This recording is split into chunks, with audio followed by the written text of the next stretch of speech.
ప్రభువు యేసుక్రీస్తు నామమున మీ అందరికీ శుభాభివందనాలు. అనుదిన ఆత్మీయ ఆహారం అనే ఈ కార్యక్రమానికి మీ అందరినీ ప్రేమపూర్వకంగా బరక చర్చ్ తరపు నుండి ఆహ్వానిస్తున్నాను. ప్రియమైన దేవుని బిడ్డలారా, కొన్నిసార్లు కొన్ని మాటల ద్వారా మనము ఇతరులను బాధ పెట్టిన వారిగా ఉంటాం. అవతల వారు ఏం చెప్తున్నారో వినకుండా వెంటనే వారు చెప్పినటువంటి మాటకు అడ్డం వచ్చి వారిని హర్ట్ చేసిన పరిస్థితులు చాలా ఉన్నాయి. ప్రియమైన దేవుని బిడ్డలారా, దానివలన వారి మనసు చిన్నపుచ్చుకున్నదేమో, దానివలన వారు ఏదైతే చేయాలనుకుంటున్నారో నీవు మాట్లాడేటువంటి మాటల వలన నిరాశ చెంది ఆ పని వదిలేశారేమో. గమనించండి ప్రియమైన దేవుని బిడ్డలారా, నీ పొరుగువాని ఎడల నీవు ప్రేమ కలిగి ఉండాలి. కొన్నిసార్లు నీకున్నటువంటి అనుభవాన్ని బట్టి నిన్ను అడుగుతారు, అయ్యా ఈ పని చేద్దాం అనుకుంటున్నాను, ఈ వ్యాపారం చేద్దాం అనుకుంటున్నాను, నువ్వేమంటావు అని అడుగుతారు.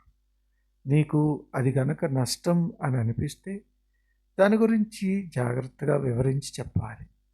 అంతేకాని వారిని తోలనాడి వారిని ఇరుకులో ఇబ్బందులో పెట్టి వారిని నిరాశకు మనం గురి చేయకూడదు. దేవుని వాక్యం ఇలా సెలవిస్తూ ఉంది. ప్రేమ ఏం చేస్తుంది అని అంటే నీ పొరుగువానికి కీడు చేయదు.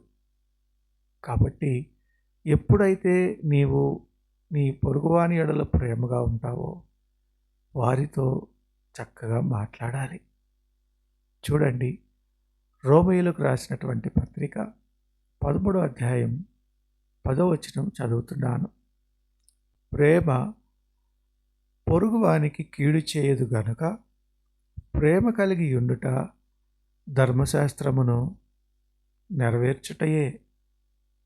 గమనించండి, నీవు ఇతరులను ప్రేమించి మాట్లాడినట్లయితే, మనకు ఆజ్ఞల్లో ఉంది కదా, నిన్ను వలె నీ పొరుగువానిని ప్రేమించమని చెప్పి, ఒకవేళ నీకు సలహా ఇచ్చే సమయం అయితే వారితో చక్కగా మాట్లాడి తెలియచేయి.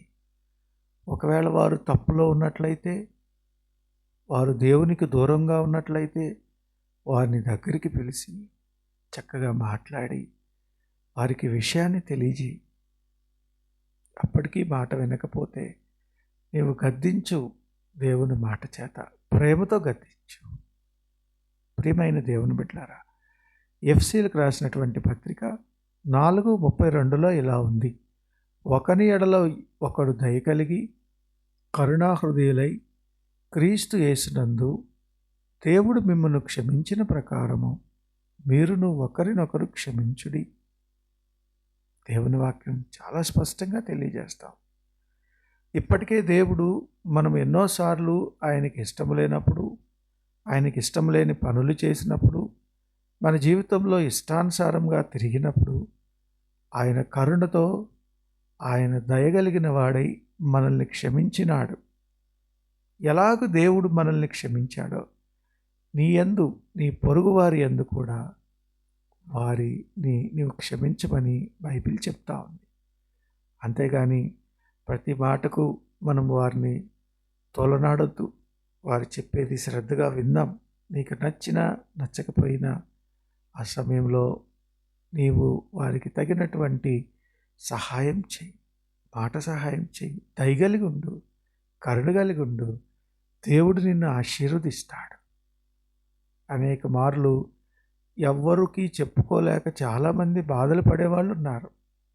ఒకవేళ నీతో వారు మాట్లాడినట్లయితే దేవుడు నిన్ను ఆ సమయంలో ఏర్పాటు చేసుకున్నాడని వాని యందు నీవు దయ చూపించి వారికి ధైర్యం చెప్పు.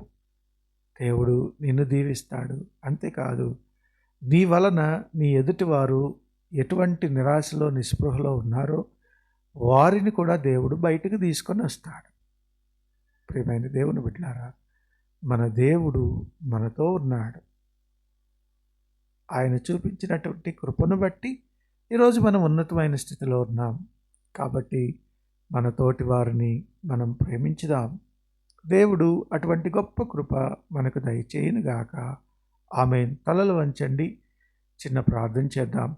పరిశుద్ధుడా, ప్రేమ కలిగిన తండ్రి, గొప్ప దేవా, నీ పాదాలకు వందనాలు.